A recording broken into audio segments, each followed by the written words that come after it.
Boa noite, é com prazer que estamos aqui então para a segunda mensagem, que tem por título Os Dois Grandes Enganos e o Domingo. Então, só muito rapidamente, vamos fazer uma pequena revisão do que vimos ontem, pode ser? Sim? Ou não estão entusiasmados? Sim?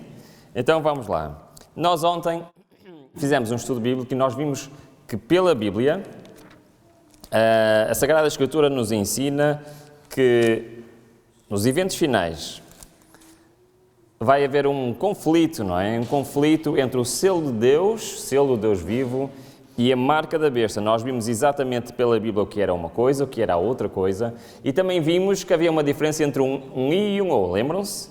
Diferença entre o I e o O? Muito bem. Então nós vimos que realmente que o nosso compromisso com Deus tem que ser a 100%. Tudo o que não seja a 100%, não é? Quer dizer que já não estamos do lado do Senhor. E também estudamos não só Ezequiel 21, como Apocalipse 17, para chegarmos à conclusão de que os dois poderes que nos fala Apocalipse 13, que é então Roma e os Estados Unidos, vimos comparando realmente as profecias com a história. Também, não sei se recordam, vimos que só há 3 maneiras de fazermos interpretação profética, certo? A Bíblia é clara quando diz que a profecia não é de interpretação particular, ok? Então nós temos que usar outros métodos de interpretação que não o nosso. E esses métodos são a Bíblia, lembram-se? A história e o dom profético. Não há mais nenhum. Se nós não encontrarmos base num destes 3, não temos maneira de fazer interpretação profética, senão passa a ser a minha interpretação. E normalmente as nossas interpretações particulares não dão muito bom resultado. Então vamos avançar no nosso estudo Apocalipse 13. Esta semana só vamos estudar Apocalipse 13, claro que vamos ver outras partes da Bíblia, mas o objetivo é percebermos o que é que nos ensina Apocalipse 13, desde o versículo 11 até o versículo 16. Então hoje vamos ler o versículo 13 e 14, que diz: E faz grandes sinais, de maneira que até fogo faz descer do céu à terra à vista dos homens, e engana os que habitam na terra com sinais que lhe foi permitido que fizesse em presença da besta, dizendo aos que habitam na terra que fizesse uma imagem à besta, que recebera a ferida da espada e vivia. Ou seja, aqui em Apocalipse 13 nós temos 2 bestas, ou seja, 2 animais. Um que está do versículo 1 até o versículo 10, que está aqui a ser referido no passado, e depois temos do versículo 11 ao versículo 18, que nos fala do segundo animal. Um saiu do mar, outro saiu da terra. E estes são os 2 poderes principais que Satanás vai usar no tempo do fim para conseguir seguir em frente, digamos assim, com a sua agenda. Mas aqui o que o texto nos está a dizer é que o segundo animal, a segunda besta, a que saiu da terra, vai fazer o quê? Vai imitar, fazer uma imagem. É fazer algo que é diferente, semelhante, parecido. Vai imitar aquilo que o primeiro animal fez no passado. Ou seja, o que Roma fez no passado, os Estados Unidos vão fazer semelhante no futuro, certo? É o que este texto nos está a dizer. É certo que há algumas diferenças, nós já vamos ver, mas eu tenho uma proposta para vocês, então. Qual é a minha proposta? Nós vamos olhar um pouco para o passado, ver se no passado houve algo relacionado com isto, e depois vamos tentar tirar conclusões se elas se encaixam para o futuro, pode ser? Acham uma boa ideia? Sim? Então vamos lá. Se a Bíblia diz que os Estados Unidos vão imitar Roma, vamos ver o que aconteceu em Roma. E será que aconteceu algo semelhante a isto em Roma? Não sei se conhecem este senhor aqui. Este senhor foi um imperador muito importante na história do Império Romano. E no seu lado esquerdo nós temos uma plaquinha, está bem? Esta plaquinha está em Milão, a cerca de uns 700, 800 metros de distância da Praça Central de Milão. Não sei se conhecem Milão, tem uma catedral lindíssima.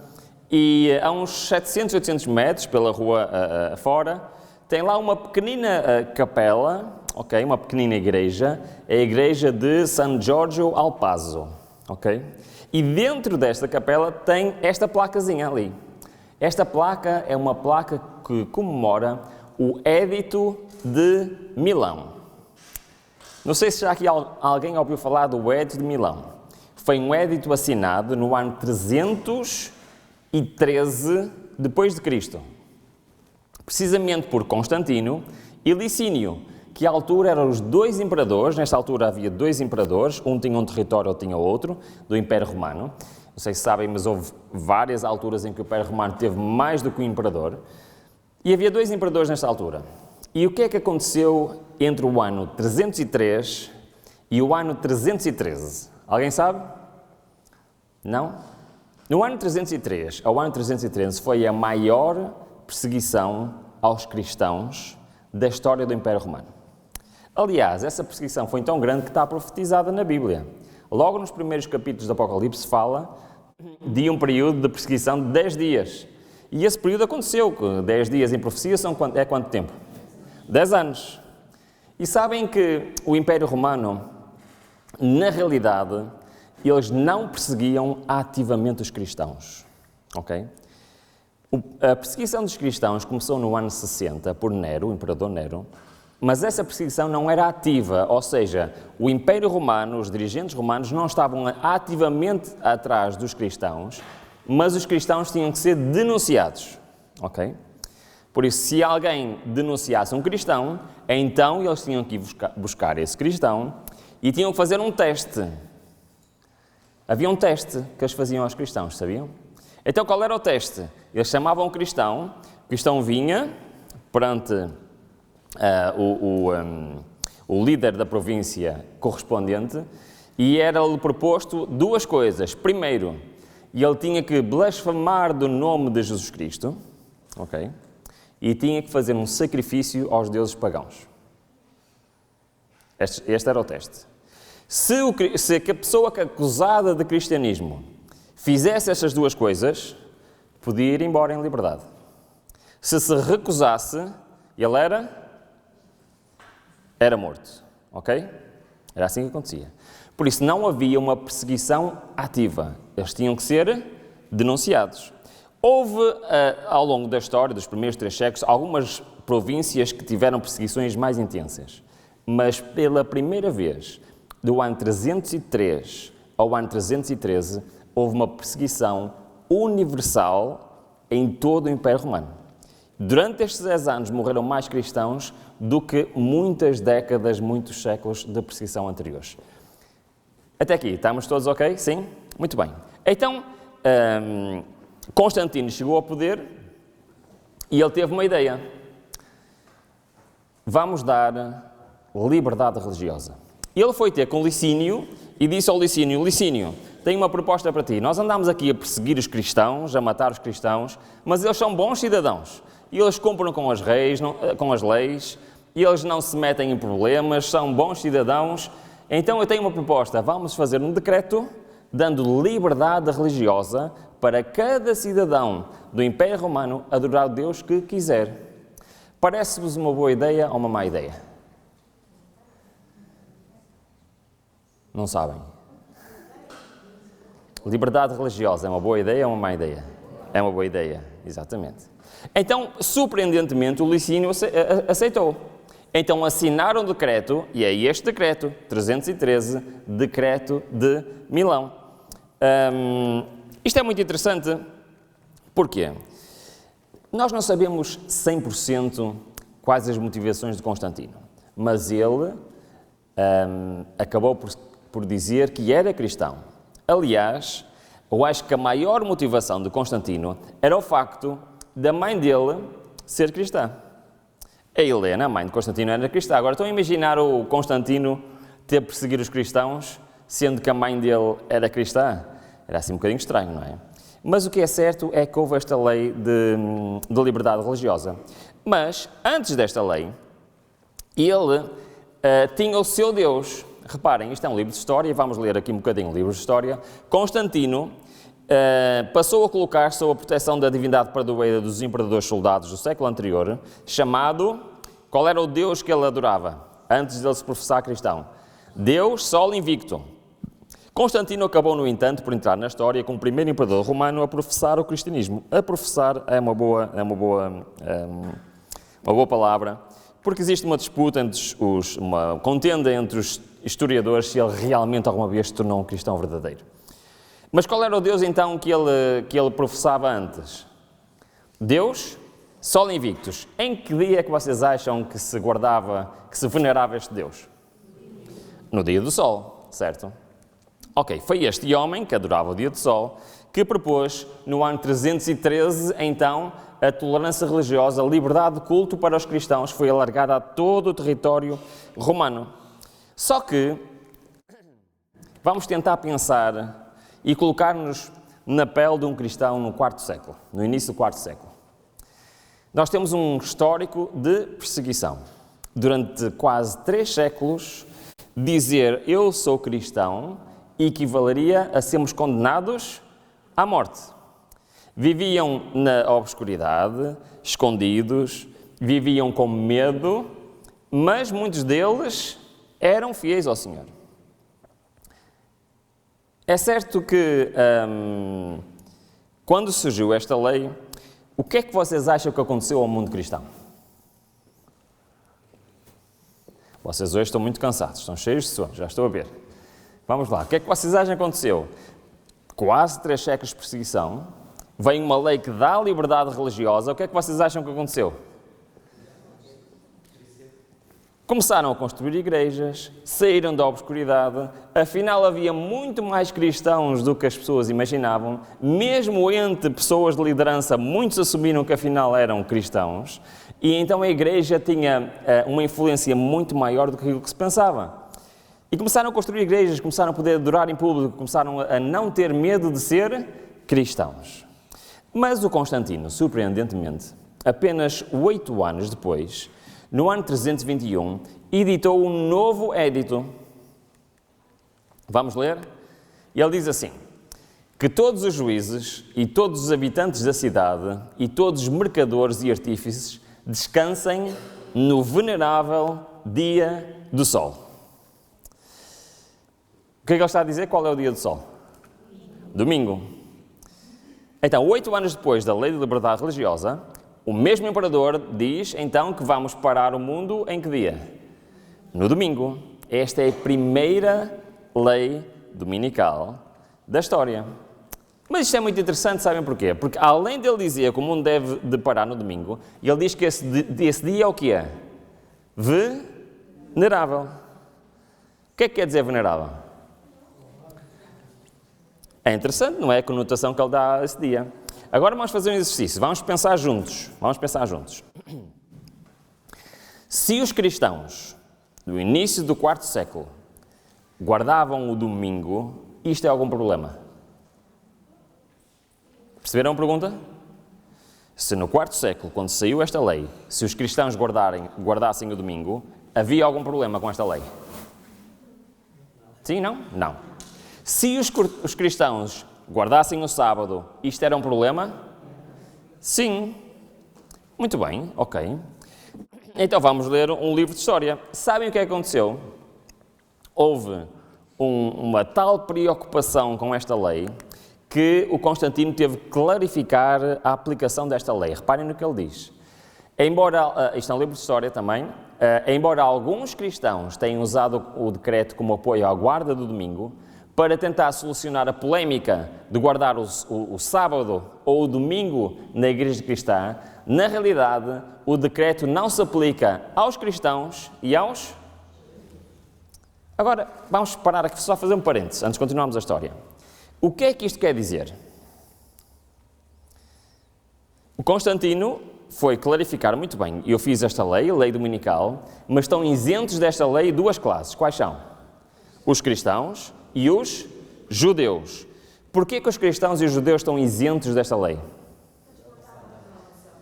Pois é. No início do século IV, a grande maioria dos cristãos ainda guardava o sábado. Já não eram todos, ok? Pela história nós sabemos que, especialmente em Roma e em Constantinopla, já havia grupos significativos de cristãos que já guardavam o domingo, mas a maioria dos cristãos por no Império ainda guardava o sábado. Então reparem, deixaram de ser perseguidos, puderam construir igrejas e comunidades e 8 anos depois saiu uma lei e eles tiveram o quê? Medo da perseguição novamente. Então o Constantino clarificou, ora, não se preocupem, vocês cristãos podem continuar a guardar o sábado, os judeus também podem continuar a guardar o sábado, que esta lei não é para vocês. Agora faço-vos uma pergunta, daquilo que vocês conhecem a história. Isto manteve-se assim ou não? Pois é, não. Sabem que não houve só uma lei dominical no passado. Houve várias leis. Eu vou ler rapidamente. Diz o seguinte, isto é mais tarde, ok? Algumas décadas depois, diz assim, mostrando-se insuficiente os decretos dos concílios, foi rogado às autoridades seculares que promulgassem um édito que inspirasse terror ao povo e o obrigasse a abster-se do trabalho no domingo. Ou seja, a Igreja lentamente foi aceitando esta lei e depois começou-se a haver uma fusão entre a Igreja e o poder civil para perseguir quem? Quem continuasse a guardar o sábado. Continua o livro e diz, no sino realizado em Roma, todas as decisões anteriores foram reafirmadas, com mais força e solenidade, foram também incorporadas à lei eclesiástica, lei da Igreja, e impostas pelas autoridades civis. Então tivemos uma união de quê? Poder religioso, poder secular, poder civil, através de quase toda a cristandade. E isto é muito importante porque este livro de história foi muito preciso, quase toda a cristandade. Porque houve um país que não foi afetado por isto. Alguém sabe qual foi o país que continuou, um país cristão que continuou a guardar o sábado até o século XIV? Há um país que continuou a guardar o sábado até o século XIV. Alguém sabe qual é? Não? A Etiópia. A Etiópia foi um país cristão que guardou o sábado até o século XIV, que não foi influenciado por nenhuma destas leis, ok? E só no século XIV é que eles começaram então a receber o doutrinamento do domingo e até hoje eles guardam o sábado e o domingo, ok? A Igreja Oficial na Etiópia. A Igreja Cristã Oficial na Etiópia. Ok, vamos lá. Mas, o que aconteceu a seguir? Ordenava-se a todas as pessoas de qualquer classe abster-se do trabalho usual, sob pena de multa aos livres, açoites no caso de serem servos. Mais tarde, foi decretado que os ricos fossem punidos com a perda da metade dos bens e, finalmente, que os que obstinassem fossem escravizados. As classes inferiores deveriam sofrer banimento perpétuo. Ou seja, com o passar do tempo, as leis foram ficando mais mais severas. E qual acham que foi a consequência final desta lei dominical? Eu queria apresentar-vos um documento, que é um documento que se encontra na Torre Tombo, em Lisboa. Sabem o que é a Torre Tombo, sim? É onde se guarda os documentos históricos. E eu andava a fazer a pesquisa sobre a Inquisição Portuguesa, que é um tema que eu gosto de pesquisar, e encontrei um livro que tem vários registros da Torre Tombo, com autos do Tribunal da Inquisição Portuguesa. Sabem que a Inquisição era um tribunal, certo? Então tudo tinha que ficar documentado e tinha que ficar escrito qual era o motivo pelo qual a pessoa era condenada à morte, ok? E eu vou dar um exemplo, podia dar muitos, vou dar-vos um exemplo. Diz o seguinte, está neste livro e é o processo inquisitorial contra Gil Vaz Bugalho. O Gil Vaz Bugalho não era um cidadão português qualquer, ele era um juiz desembargador, era uma pessoa importante na sociedade. Mas ele foi para o Tribunal da Inquisição. Ele era um cristão velho, acusado de práticas judiciantes pela Inquisição Portuguesa. Agora vou fazer uma pergunta difícil, pode ser? Ou não? Pode ser? O que é um judeu... Desculpem. O que é um cristão velho? Alguém sabe? No século XVI existiam cristãos velhos e existiam cristãos novos. Exatamente. Os cristãos novos eram os judeus que foram obrigados a serem convertidos ao cristianismo. Um cristão velho era o quê? Era um cidadão português, normal, ok? Não era de origem judaica. Era um cristão português de origem católica. Então o texto está a referir o facto de que ele, apesar de não ter origem judaica, estava a fazer coisas que não devia fazer. O que é que ele estava a fazer? Acusado de práticas judaizantes. Bugalho foi acusado de observar rituais e leis judaicas. O que é especificamente? Ele é descrito como guardando o sábado de maneira semelhante aos judeus. E foi condenado à morte. Porquê? Por guardar o sábado. Então, nós fizemos aqui um resumo de que tivemos a ver nestes livros de história. Nós temos que houve inicialmente uma lei dominical, sim, que afetou os cristãos, sim ou não? Não afetou. Podem continuar, esta lei não é para vocês. Mas mais tarde começou a afetar os cristãos bíblicos ou não? Sim. Primeiro com multas e açoites, depois mais tarde com a perda de bens, mais tarde com a perda de liberdade e finalmente com a pena de morte. E agora queria lançar um desafio a todos vocês. Nós vamos olhar para o Apocalipse 13 e vamos ver se encontramos paralelos com isto que acabamos de ver. Pode ser? Certo? Mas vamos demorar uma semana a fazer isto, ok? Hoje só vamos ver o início. Ok. Nós vimos ontem que haverá uma lei do homem, em Apocalipse 13 nós vimos, o tal marca da besta, a lei dos homens, que se vai opor à lei de Deus, mais especificamente ao sábado. Então teremos uma lei de descanso domingo, assim como quem é que fez a lei dominical no ano 321? Assim como Constantino, o lado civil da altura, fez uma lei de guarda dominical, no futuro, o lado civil, que será quem? Os Estados Unidos, fará uma lei dominical. E isto é o cumprimento do que se encontra escrito em Apocalipse 13, 14, que diz uma imagem à besta que recebera a ferida da espada e vivia. Mas há algum problema a um cristão bíblico não trabalhar ao domingo? Há algum problema com isso? Então, pensem comigo. Sempre que uma lei de um país não contraria a lei de Deus, devemos observar essa lei, sim ou não? E eu não vou dizer nenhuma heresia, está bem? A primeira lei dominical não tem problema nenhum o povo de Deus obedecer essa lei. Podemos perfeitamente não trabalhar ao domingo. Aliás, ela não é até muito clara, que nós devemos fazê-lo até para não fazer o quê? Para não provocar as autoridades. Porquê? Porque abster-se de trabalhar no domingo não é receber o sinal da besta. Então, se não trabalhar ao domingo não é receber o sinal da besta, o que é receber o sinal da besta? Exatamente, ok? Então, vai ser preciso, como nós vamos ver amanhã, uma segunda lei que vai obrigar as pessoas a trabalhar ao sábado, ok? Até aqui, já percebemos? Estamos em sintonia? Muito bem. Então, vamos lá. Mas apesar desta lei não impedir o povo bíblico de obedecer à lei de Deus, ele é um sinal muito importante.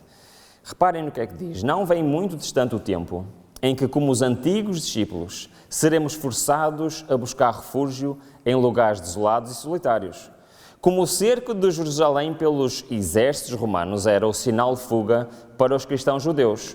Assim, o arrogar-se da nossa nação, está-se a referir aos Estados Unidos da América, o poder no decreto que torna obrigatório o dia de repouso papal, ou seja, primeira lei dominical, parar no dia de domingo, será uma advertência para nós. Será então o tempo de deixar as grandes cidades, passo preparatório a saídas menores para lá retirados em lugares solitários e entre as montanhas. Então, a primeira lei dominical é o cumprimento da profecia de Apocalipse 13, 14, mas como no passado não terá consequências para quem guarda a lei de Deus, mas é um sinal. Qual é o sinal? Os eventos finais vão começar. Tens de te preparar. As grandes cidades já não é um sítio em que tu possas morar, porque não é um sítio onde vais poder enfrentar as cenas finais deste planeta. Isso não quer dizer que não podemos já abandonar as cidades. Não é isso que eu estou a dizer. Mas esta é que é a última oportunidade. Ok? E na terça-feira nós vamos ver porquê. Pode ser? Vamos lá. Só que quando nós lemos no início, e nós estamos no mesmo texto, Apocalipse 13 e 14, diz que, vamos ler novamente, e engana os que habitam na terra. O que é que isto quer dizer? Sabem que no passado, e isto é uma diferença em relação ao passado, no passado as leis foram impostas pela força. No futuro não serão impostos pela força, serão impostos pelo quê? O que é que vos parece? O que é que diz o texto? Hoje estou muito sossegadinho, vocês. Vim para aqui ao domingo, isto é complicado. O que é que diz o texto?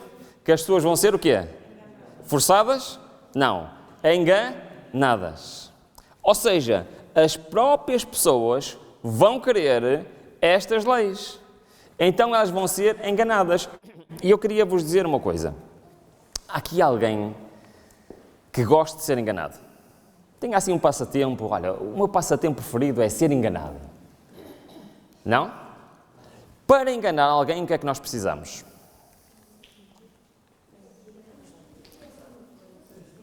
Precisamos de quê? De ter argumentos para enganar as pessoas. Certo? Ou não? Então, acham que é importante nós sabermos quais os argumentos que vão ser usados por estes dois poderes para enganar todo mundo? Sabem que a Bíblia diz que, se possível fora, até os escolhidos seriam enganados. E por isso eu acho que é muito importante nós sabermos os argumentos que vão ser usados. Porquê? Para nós não sermos enganados. É muito interessante que, e por isso nós vamos olhar para os autores das ideias e ver o que é que eles dizem. Mas reparem, é muito interessante que na primeira vez que o Donald Trump foi eleito presidente, e aqui reparem, não estou a destacar nada o presidente nem este Papa em específico, porque aqui isso não interessa, o que interessa são os sistemas, não pessoas, mas eu estou a mostrar esta fotografia porque foi algo de, como é que eu ia dizer, foi algo que exemplifica aquilo que nós vamos falar a seguir. Quando eles se encontraram a primeira vez, penso que em 2017, o Papa Francisco entregou um documento ao presidente dos Estados Unidos. E o documento está ali, é o Laudato Si. Já ouviram falar deste documento? Ok, ou seja, basicamente, o que é que estava aqui a acontecer, simbolicamente? Uma ideia de Roma estava a ser passada para quê? Para os Estados Unidos. Olha, isto é o que nós achamos que o mundo deve prestar atenção. Ora, o que é que acham que dizia naquele documento? Aquele documento apresenta dois grandes problemas do nosso mundo e apresenta uma solução. Então nós vamos ver o que é que diz. Diz assim, há necessidade de cada um se arrepender do próprio modo de maltratar o planeta, porque todos, na medida em que causamos pequenos danos ecológicos, somos chamados a reconhecer a nossa contribuição, pequena ou grande, para a desfiguração e destruição do ambiente.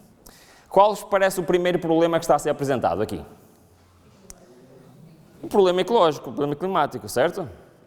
Mas apresenta mais um problema. Vivemos já há muito tempo na degradação moral. Baldámo-nos à ética, à bondade, à fé, à honestidade. Chegou o momento de reconhecer que esta alegre superficialidade pouco nos serviu. Uma tal destruição de todo o fundamento da vida social acaba por colocar-nos uns contra os outros na defesa dos próprios interesses. Então, qual é o segundo problema que nos apresenta este documento? O que é que vocês acham? Acham que este mundo está com um problema de moralidade? Sim? Então, se calhar, ele até tem aqui alguma razão, certo? Então, ele apresenta dois motivos. A agenda climática e a moralidade, certo? Ok. Ele repete quando os seres humanos destroem a biodiversidade na criação de Deus, quando os seres humanos comprometem a integridade da Terra e contribuem para a mudança climática, quando os seres humanos contaminam as águas, solo, o ar, tudo isto é pecado. Porque um crime contra a natureza é um crime contra nós mesmos e um pecado contra Deus. Então o texto é muito claro. Segundo as ideias de Roma, existem dois grandes problemas neste mundo. O problema climático e o problema da moralidade. Ora, adianta nós apresentarmos problemas se nós não temos uma solução? Sabem que eu tive uma empresa durante 25 anos, ok? E sabem que, normalmente, quando há um problema, vêm a falar com quem? Com o patrão, certo? Com o chefe. E o que é que eu muitas vezes dizia? Quando me apresentava um problema. O que é que vocês acham que eu perguntava? Qual é a solução? Não adianta eu trazer um problema, eu já tenho que ter o quê? Uma solução. E é isso mesmo que este documento apresenta. Olha, reparem bem. E está bem traduzido, não se preocupem. Olha, reparem o que diz. Esta responsabilidade, portanto, de uma terra que é de Deus, implica que o ser humano, dotado de inteligência, respeita as leis da natureza. Nesta linha, o descanso do sétimo dia não é proposto só para o ser humano, mas para descansem o teu boi e o teu jumento. Assim nos damos conta de que a Bíblia não dá lugar a um antropocentrismo despótico que se desinteressa das outras criaturas. É impressão minha ou aquele documento está a dizer que a solução é o descanso ao sétimo dia? Bom, vamos continuar a ler, para termos a certeza. A tradição bíblica estabelece claramente que esta reabilitação implica a redescoberta e o respeito dos ritmos inscritos na natureza pela mão do Criador. Pergunta para vocês, antes de continuarmos a ler. Acreditam que Deus colocou ritmos na natureza? Sim? Até é interessante o que ele está a dizer. Isto está patente, por exemplo, na lei do Shabat. No sétimo dia, Deus descansou de todas as suas obras. Deus ordenou a Israel que cada sétimo dia deveria ser celebrado como um dia de descanso, um Shabat. Eu não sei o que é que vocês acham disto, mas a mim é um bocado surpreendente ver um documento produzido em Roma, entregue aos Estados Unidos, a dizer que o mundo tem um problema climático, a dizer que o mundo tem um problema moral e que a solução é voltarmos ao sábado. Mas o texto não termina. E diz assim: a participação na Eucaristia é especialmente importante ao domingo. Este dia, à semelhança do sábado judaico, é-nos oferecido como dia de quê? De cura das relações do ser humano com Deus, consigo mesmo, com os outros e com o mundo. Então qual é a proposta? A proposta é fazer do domingo aquilo que os judeus faziam do sábado, ou seja, parar um dia por semana. E isto é a solução para o problema da moralidade e para o problema climático. É interessante, não é? O repouso é o ampliar do olhar, que permite voltar a reconhecer os direitos dos outros. Assim, o dia de descanso, cujo centro é a Eucaristia. Qual é este dia? O domingo. Difunda a sua luz sobre a semana inteira e encoraja-nos a assumir o cuidado da natureza e dos pobres. Então, de acordo com este documento, quais são os dois argumentos que justificam o mundo parar um dia por semana?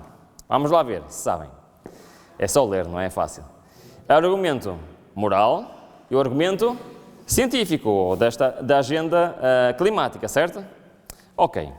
Eu não sei contra vocês, mas eu acho que nós somos um povo altamente privilegiado. E porquê? Conhecem este livro?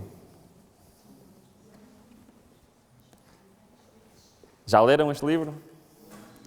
É um dos meus livros preferidos. Talvez seja o número 3 da minha lista dos livros preferidos, ok? Mas porquê é que eu estou a falar neste livro?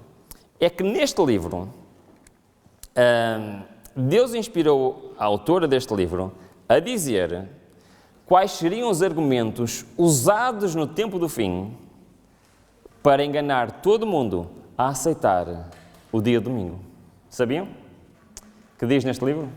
Querem ler? Vamos lá.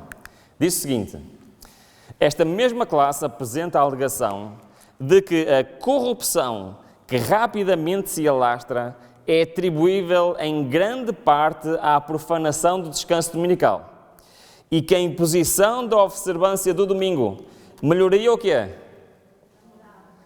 A moral da sociedade. Incrível, não é? Insiste nisto, especialmente na América do Norte, onde a doutrina do verdadeiro sábado tem sido mais amplamente pregada.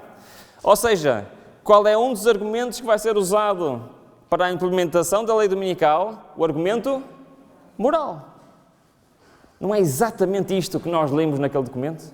É, exatamente. Bom, mas ela continua, não termina. Isto foi na página 587, agora na página 572. Nesta geração, muitos há cujos olhos se tornam ofuscados pelo resplendor das especulações humanas, da falsamente chamada ciência. Não percebem a rede e nela caem tão facilmente, como se estivessem de olhos vendados. Os homens exaltam as suas próprias teorias acima da palavra de Deus. Pode então a inteligência causar maior dano do que a ignorância. Assim, a falsa ciência da atualidade, que mina a fé nas Escrituras, mostrar-se-á tão bem-sucedida no preparar o caminho para a aceitação do papado com o seu formalismo aprazível, como fez a detenção do saber ao abrir o caminho para o seu engrandecimento na Idade Média. Então, quais são os dois argumentos que está no livro do Grande Conflito e que está no Laudato Si, que vão ser usados para a primeira lei dominical?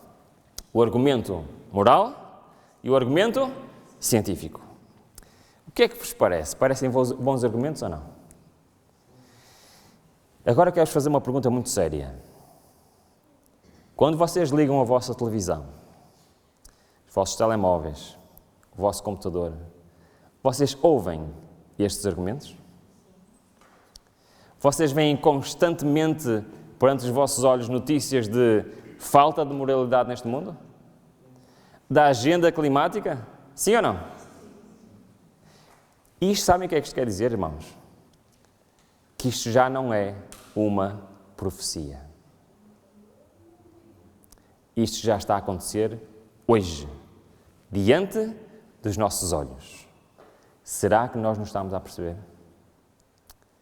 Os argumentos que Deus inspirou Ellen White a escrever há 150 anos atrás, os argumentos que estão a ser preparados e que nós sabemos qual é o resultado destes argumentos, eles já não estão no futuro, eles estão no presente. E quando nós chegamos ao final desta semana, decorem isto que eu vou dizer, nós vamos perceber que tudo está pronto. Então, esta é a primeira lei dominical. Descanso ao domingo. Está em Apocalipse 13, 14. Não terá consequências imediatas para o povo de Deus, mas será um sinal que os eventos finais vão começar.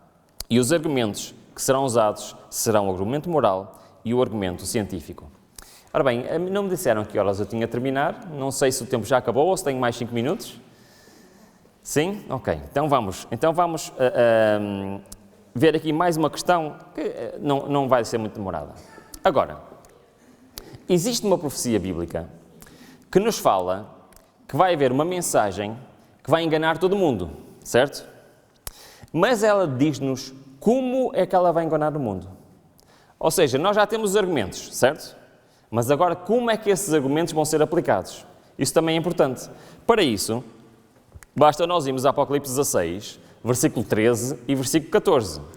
E vamos ler com calma. Diz assim: E da boca do dragão, e da boca da besta, e da boca do falso profeta, vi saírem 3 espíritos imundos, semelhantes a rãs.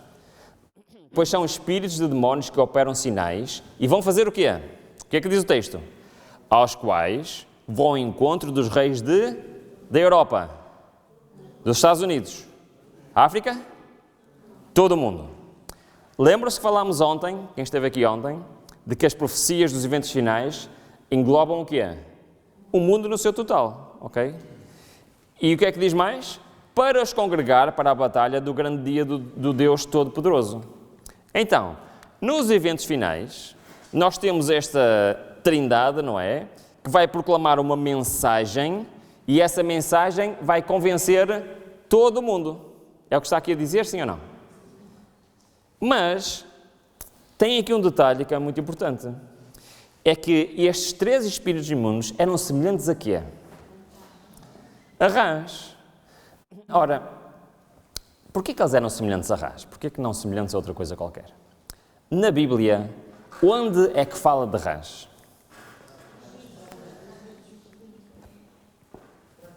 Pragas, certo? Pragas do Egito. Sabem que eu quando era mais novo e lia estas histórias, fazia um pouco confusão a praga das rãs. Sabem porquê me fazia a confusão das pragas das rãs? Porque as rãs não são propriamente animais muito ferozes, não é? Nem muito perigosos. Aliás, lá em nossa casa nós temos um jardim e frequentemente aparece lá sapos assim grandes e às vezes também rasinhas. Sabem o que é que a minha filha faz? Pega neles, brinca com eles, anda a passear com eles. E nós não nos importamos. Porquê que nós não nos importamos? Porque são animais que é? Inofensivos. Se fosse um leão, eu se calhar ficava preocupado, não é? A praga dos leões. Eu fugia logo, não é? E já estive bem perto do leão e digo-vos que é um animal que mete respeito. Mas uma rã... Bom, o que é que diz o texto? Diz assim, eu estou a tentar imaginar o Moisés a dizer isto ao faraó. Se recusas deixá-los ir, eis que ferirei com rãs todos os teus termos. Eu estou a tentar imaginar o faraó, rãs. Não tinhas uma coisa assim mais perigosa? Agora rãs. No entanto, o que é que diz? E o rei o criará rãs que subirão e virão à tua casa e ao teu dormitório, sobre a tua cama, e às casas dos teus servos, e sobre o teu povo, sobre os teus fornos, sobre as tuas amassadeiras. E as rãs subirão sobre ti, sobre o teu povo e sobre todos os teus servos. Então qual era o problema das rãs? Elas serem ferozes? Era o quê? Qual era o problema? A quantidade, muito bem. Elas estavam onde? Em todo lado. Vamos tentar imaginar, entramos no quarto para dormir e o que é que o quarto está cheio de quê? Rãs, cheio de rãs. A cama cheia de rãs, rãs por todo lado. Nem conseguimos entrar no quarto. Vamos à cozinha, queremos preparar a comida e o que é que se passa na cozinha? O chão está coberto de rãs, a banca da cozinha está coberta de rãs, os armários estão rãs por todo lado. Conseguimos fazer alguma coisa? Estamos a querer ir para o trabalho, o caminho está cheio de rãs. Ou seja, o problema das rãs não era o facto de elas serem ferozes ou venenosas, era o facto da sua quantidade. Estavam em todo o lado. Daqui nós já aprendemos alguma coisa para a profecia da Apocalipse 16, sim ou não? O que é que vocês acham? A mensagem que eles vão proclamar e vai convencer todo mundo, então estará onde? Por todo lado. É interessante. Eu gosto de sempre estudar as origens das coisas. E é muito interessante, vamos fazer um parênteses aqui, não se esqueçam das rãs, está bem?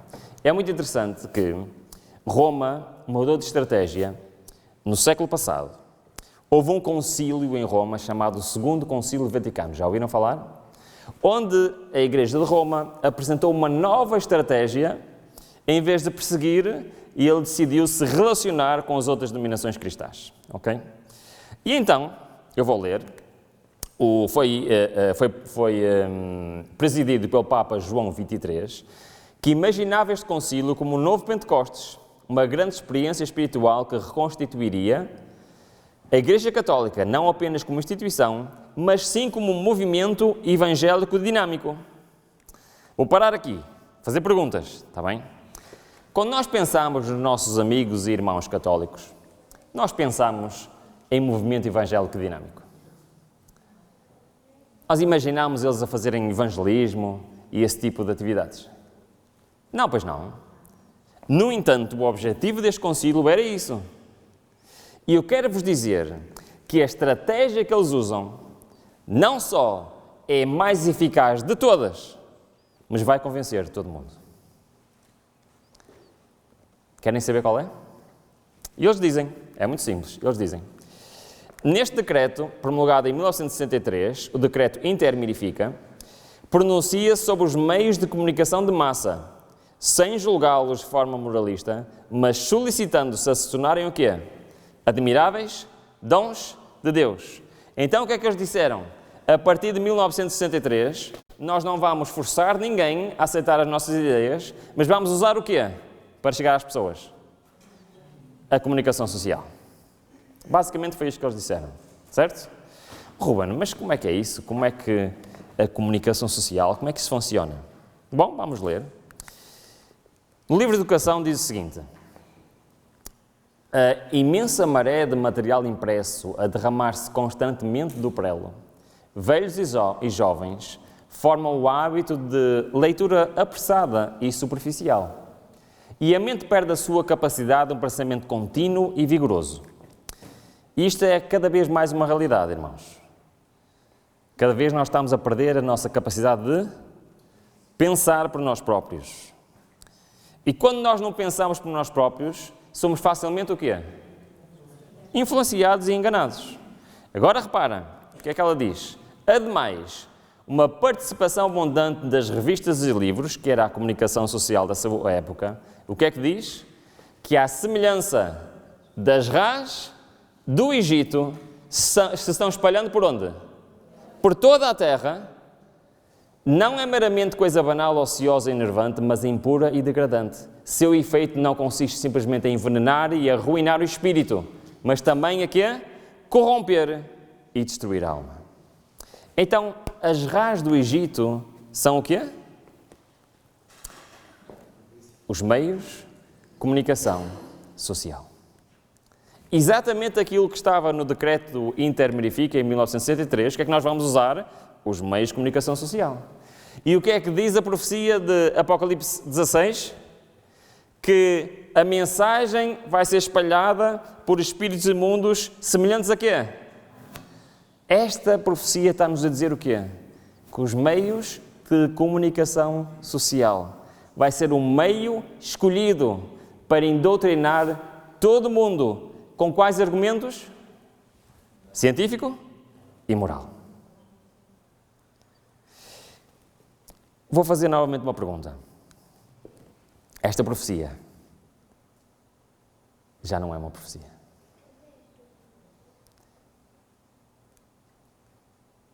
Porquê? Porque já não se encontra no futuro. Encontra-se no presente. E muitas profecias que nós achamos que ainda são profecias, irmãos, já não são. Estão a acontecer perante os nossos olhos. E esta profecia é mais uma. E isto já está a acontecer. As ideias que vêm do dragão, da besta, do falso profeta, estão a ser proclamadas todos os dias pela comunicação social. Ou seja, isto já não é uma profecia. E Deus decidiu dizer ao seu povo e alertar: é assim que vai acontecer. Para quê? Para que eu não seja enganado. Aliás, a profecia, nós não temos tempo de estudar todos os capítulos, só estamos a estudar metade do capítulo 13 ao longo de toda esta semana. Mas a Bíblia fala de uma união mundial, uma união religiosa, fala de uma união civil, do apoio popular a este tipo de legislação, do apoio legislativo mundial, da comunicação social, do mundo empresarial. Todo o mundo vai ter um só pensamento. Haverá um laço de união universal, uma grande harmonia, uma confederação das forças de Satanás. Assim é manifestado o mesmo poder arbitrário e opressivo contra a liberdade religiosa. Liberdade de adorar a Deus segundo os ditames da consciência que foi manifestado no passado pelo papado. Quando no passado ele perseguiu os que ousaram recusar conformar-se com os ritos e cerimónias religiosas do catolicismo.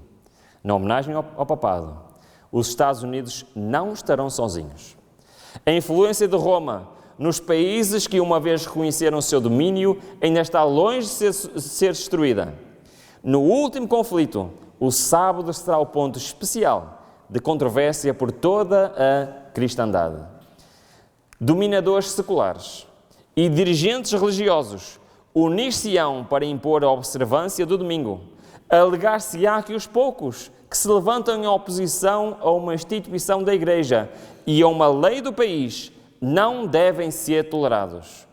O catolicismo no Velho Mundo e o protestantismo apostatado do Novo adotarão um procedimento análogo para com os que honram os preceitos divinos. E será desta forma que irá acontecer. Eu queria terminar a mensagem de hoje com um versículo no livro de Sofonias. Não sei se têm aí à mão a vossa Bíblia, mas se puderem abrir no livro de Sofonias, tem aqui um texto muito interessante. Sofonias, no capítulo 2, e tem uma profecia que nos fala do tempo do fim, do povo do tempo do fim. E esta profecia é uma profecia muito interessante, porque ela é para nós hoje. E reparem bem no que diz. Diz o seguinte: concentra-te, examina-te, ó nação que não tens pudor, antes que saia o decreto. Pois o dia se vai como palha, antes que venha sobre ti o furor da ira do Senhor, sim, antes que venha o furor sobre ti, o dia da ira do Senhor. Não sei se os irmãos se lembram, nós ontem falámos que existe vento, ou seja, ira de Deus pendente sobre esta terra, sim ou não? Lembram-se? E que esses ventos estão a ser segurados, até que algo que aconteça relacionado com o quê? Com o selo do Deus vivo, ou seja, com a lei de Deus. Foi o que vimos ontem, certo? E este texto está-nos a dizer o quê? Que o povo de Deus, quando vir essas coisas acontecer, então tem tempo para se preparar. É isso que diz este texto? Não é, pois não. Este texto diz assim: ó nação, ó povo de Deus, prepara-te antes que saia o decreto. Isto é uma mensagem para nós hoje. Porquê? Porque, a meu ver, o mundo está pronto para os eventos finais. Mas nós não. A meu ver, o mundo está-se a preparar, mas eu estou a descansar. Estou a dormir. E eu não estou a entender aquilo que se passa à nossa volta. E toda esta semana vai ser com este propósito. Nós vemos aquilo que se passa à nossa volta. E a pergunta é: será que eu estou pronto? Ou melhor, será que eu me estou a preparar? Porque o texto é claro.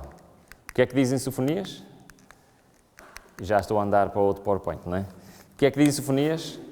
Povo de Deus, prepara-te. Hoje é o dia desta preparação. Nós temos que começar a levar a nossa escatologia, ou seja, a nossa visão dos eventos finais, a sério. Nós temos que começar a levar o nosso relacionamento com Deus mais a sério.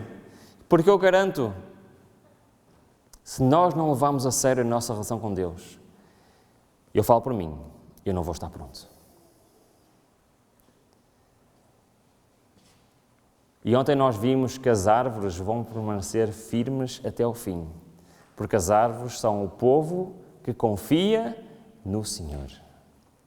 Confiar no Senhor não é saber que as coisas vão acontecer. Confiar no Senhor é hoje eu aprender a depender completamente do Senhor.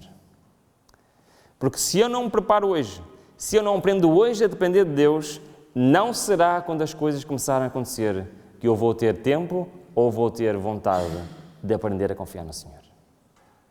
Hoje é o dia. Hoje é o dia de nós pensarmos bem o que é que nós estamos a fazer neste mundo e será que eu estou a preparar-me para aquilo que já está a acontecer neste mundo. Amanhã nós vamos continuar a história.